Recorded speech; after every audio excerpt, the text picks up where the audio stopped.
Steve's team played better than my team.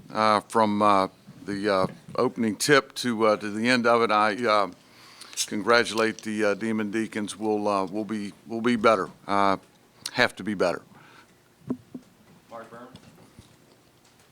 Mike, down 20 at halftime. What defensively did they throw at you in the first half that made it such a tough half? They were a lot more physical than we were, Mark. They were a lot more physical, and they jacked us up. And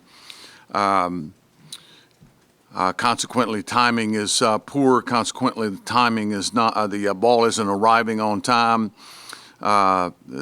Disruptive, and something that we got to do a much better job of. In that area. I think you finished with 19 turnovers in the game. Was that just their pressure defense really making it tough on you? I don't think it's so much that as 5 assists, 12 turnovers at the half. Just didn't look like our team. We'll get better. Dave. Mike, Wake hasn't really used a lot of full court pressure this year. Did that surprise you how much they threw it at you guys? They've done it to he's done it, did it at East Tennessee to get the ball out of your point guard's hands. You may have ramped it up a little bit today, David. Goodness gracious, didn't handle that or other things very well. In the second half, you guys kind of went toe-to-toe with them. That's what the scoreline was. Don't be misled.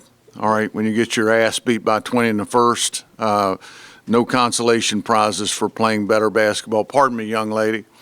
No consolation prizes for going toe-to-toe with anybody in the second half. Anthony. Mike Hunter went down there. I know he stayed in the game, obviously played well. Is he all right? Yeah, he's fine. He's fine. I've seen him do it, Anthony. I've seen him do it 50 times in his career, and sometimes like that one, you think he's turned those ankles so many times in his career, even as a young person. There's just not a lot of stability there, but he's tough, and he tightens his shoes. It takes a second to catch his breath, and right back he goes and makes 3 foul shots. That's the Hunter Couture we've come to know around here for a long, long time. You talked about them getting off to a quick start. How do you make sure that you guys don't fall behind quickly like you did tonight? Our starts have been good all in all. Iowa State, just a sharpness on both ends of the floor that you've got to possess, certainly on the road. Tim Thomas, third. Mike, you went with Rex Steiner out of halftime at point instead of Padula. What went into that, and then what did you think of your point guard play today from Padula and Rex Steiner? Thought Rex Steiner was good. Had a couple of bad decisions. Sean looked heavy. He looked like a person that has had very little contact over a 2-week, 3-week period. He hadn't really played since Louisville. I think he played 16 minutes, maybe 18 minutes against Vermont, maybe. No, he missed the Vermont game. He hasn't played very much, and I thought that was very telling. He practiced full speed on Thursday and Friday, but he didn't defend very well. I thought he had a couple of things that he typically sees and executes for us offensively. It's such a fine game, and the looks and all the things that go into it. And he'll we got a week now. We play Florida State Saturday. He'll be a lot better down there in Tallahassee. And then Couture, only 2 shots in the first half for him. What was Wake Forest able to do to kind of just limit the ball getting to him? Well, we got a couple of things because of that. They were not going to leave him. They were not going to let Hunter get away. But he compensates. We've seen that before. He's going to be a great screener. He's going to get other people involved, and he did that. He's going to make the right play, Tim. Time and time again, and we'll do a better job helping him out. Mike, Robbie, and Mackay combined for 13 points, 7 rebounds, a couple blocks. What do you feel about the contributions you're getting from that 4 spot right now? Good. Mark. Like no 3-pointers in the first half for you guys. I think 5 for the game. Was that just Wake's determination? Just they weren't going to let you beat you from I'm not quite sure yet.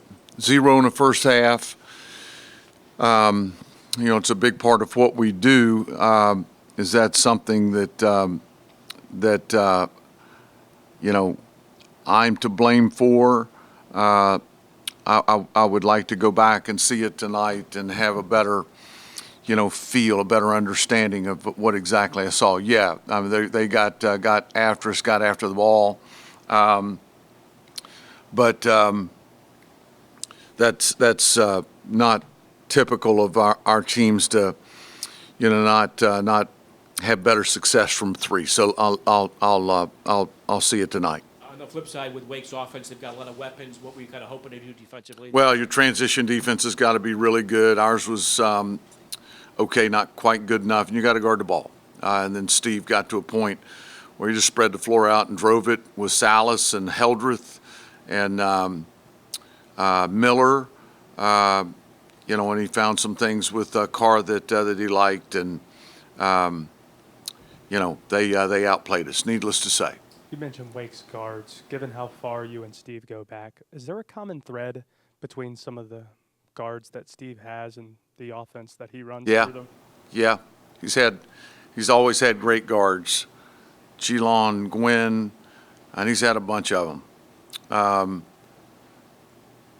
I guess we've been playing now for a long, long time. He's always got good guards. Always Heldreth's different, but Heldreth is really good and physical and is a bully. And I say that very respectfully. But yeah, he's had. I've seen a lot of those guys, like this year's bunch, and last year's bunch with Appleby and some of that. So yeah, I've seen a lot. Last question. Like now you talked about their guards. What added dimension do you see them with Efton Reed? Well, he's certainly a presence. He's a load. We had some things on in an effort to cool him off. He's catching the ball at 10, 11, 12 feet. Today, he, as obvious, Steve and those guys, made a concerted effort to stick him in the post and, work his way to the charge circle. And he's big enough. He's going to get up over a lot of people. So his presence, he's a good basketball player. He'll help this Wake team. Thanks, guys. Have a good day. Safe travels.